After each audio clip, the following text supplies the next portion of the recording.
తన తండ్రి దేవినేని రాజశేఖర్ తనకు జన్మనివ్వడంతో పాటు ధైర్యాన్ని సైతం ఇచ్చారన్నారు వైసీపీ నేత దేవినేని అవినాష్. విదేశాలకు పారిపోతున్నట్లు తనపై వచ్చిన వార్తలను ఆయన ఖండించారు. తన నివాసంలో పార్టీ నేతలు కార్యకర్తలకు అందుబాటులో ఉన్నట్లు చెప్పారు. ఒక వర్గం మీడియా తనపై చేస్తున్న అవాస్తవ ప్రచారాన్ని నమ్మవద్దని పార్టీ శ్రేణులకు ఆయన పిలుపునిచ్చారు. ఎన్నికల ఫలితాలు ఎలా వచ్చినా తాను 24 గంటలు ప్రజలకు, పార్టీ క్యాడర్కు అందుబాటులోనే ఉన్న విషయాన్ని ఆయన గుర్తు చేశారు. అందరికీ నమస్కారం. ఈరోజు ఉదయం నుంచి గారా కొన్ని మీడియా ఛానల్స్లో, అదేవిధంగా పని పాట లేని తెలుగుదేశం పార్టీ సోషల్ మీడియాలో నేనేదో పారిపోవటానికి ప్రయత్నించానని చెప్పని అసత్య ప్రచారాలు ఈరోజు ఉదయం నుంచి గారా ప్రచారం చేస్తాం జరుగుతుంది. ఈరోజు పారిపోవాల్సిన అవసరం కానివ్వండి, పారిపోవాల్సిన కర్మ కానివ్వండి నాకేమీ లేదు, అలాంటి అవసరం కూడా నాకు లేదని చెప్పి ఈరోజు ఈ యొక్క మీడియా ద్వారా మీ అందరికీ చెప్పదలుచుకున్నాను.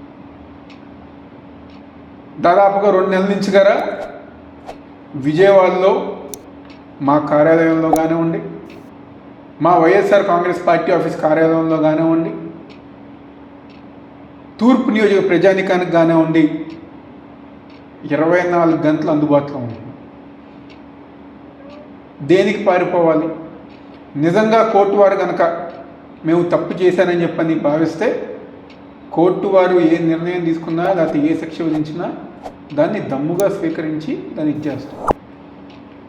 అంతేగాని మీరు పెట్టే తప్పుడు కేసులకి వీటికి భయపడి పారిపోవాల్సిన అవసరం నాకు లేదని చెప్పని మరొకసారి చెప్తాను.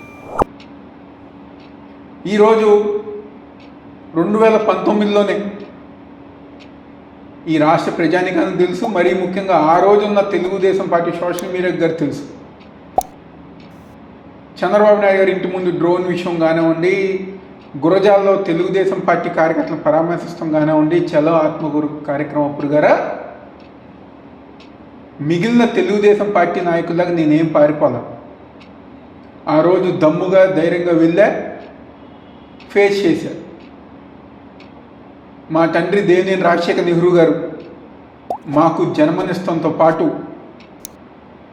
ధైర్యంగా ఉండటం గారు నేర్పించారనే విషయం ఈ పని పాట లేని తెలుగుదేశం పార్టీ సోషల్ మీడియా తెలుసుకోవాలని చెప్పని భావిస్తూ, మా నాయకుడు వైఎస్ జగన్మోహన్ రెడ్డి గారు, మా పార్టీ వైఎస్ఆర్ కాంగ్రెస్ పార్టీ మా కార్యకర్తలకి ఏ చిన్న ఇబ్బంది వచ్చినా 24 గంటలు మేము అండగా ఉంటాం, అందుబాటులో ఉంటాం.